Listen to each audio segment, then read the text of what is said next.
જય શ્રી કૃષ્ણ. મારી ચેનલમાં તમારા બધાનું સ્વાગત છે. તો આજે બનાવવાનો છે લોચો, પણ લોચો બનાવવાનો છે તો આપણે દાળ પલાળવાનું તો ભૂલી ગયા છીએ. આથો પણ નથી આવ્યો તો કઈ રીતે બનાવી? તો આજે હું બનાવું છું ઇન્સ્ટન્ટ લોચો. તો ચાલો બતાવું કેવી રીતે બનાવી. તો ચાલો બનાવીએ ઇન્સ્ટન્ટ લોચાનું ખીરું. તો એની પહેલા મારી ચેનલને સબસ્ક્રાઇબ કરજો. તો લોચાનું ખીરું બનાવવા માટે લઈ લીધો છે 1 વાટકી ચણાનો લોટ. આ ખીરામાં હવે નાખશું આપણે આદુ મરચાંની પેસ્ટ, સ્વાદ પ્રમાણે મીઠું અને ચપટી હળદર. બધી વસ્તુને મિક્સ કરી લેશું. મારી રેસીપી તમને ગમતી હોય તો મારી ચેનલને સબસ્ક્રાઇબ જરૂર કરી દેજો. હવે આમાં નાખવાનું છે આપણે તેલ. હવે આમાં જરૂર પૂરતું આપણે પાણી રેડવાનું છે. આમાં જરૂર પૂરતું પાણી રેડવાનું છે. આપણે ઢોકળાનું બેટર આપણે રાખીએ એની કરતાં થોડું આછું રાખવાનું છે, પતલું એવું. બધી વસ્તુને સરસ મિક્સ કરી લેશું જેથી ચણાના લોટના ગાંઠા ન રહી જાય.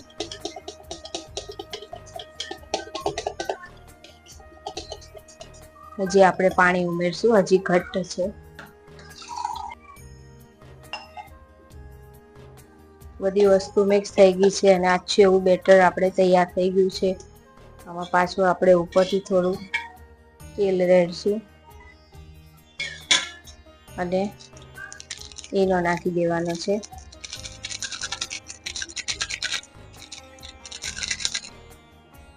બધું મિક્સ કરી લેવાનું છે સરખી રીતે.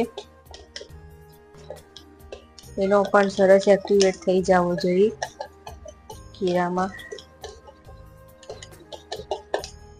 તો આ લોચાનું ખીરું બનીને તૈયાર થઈ ગયું છે. હવે આપણે એને બનાવી લઈશું.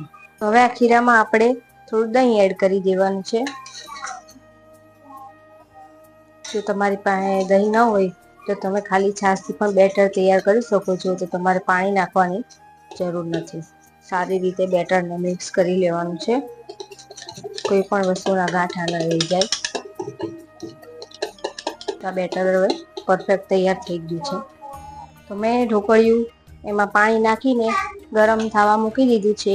હવે આમાં આપણે તેલથી એકદમ ગ્રીસ કરી લેવાનું છે. હવે આપણે આમાં ખીરું પાથરી લેશું.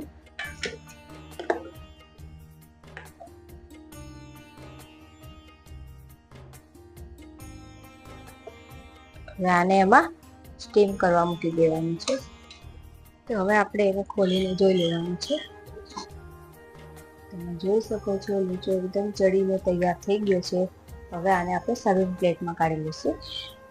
તો હવે લોચાને આપણે સર્વ કરીશું. તમે જોઈ શકો છો કેટલો સરસ બનીને તૈયાર થઈ ગયો છે મારો લોચો. હવે આમાં આપણે નાખવાનું છે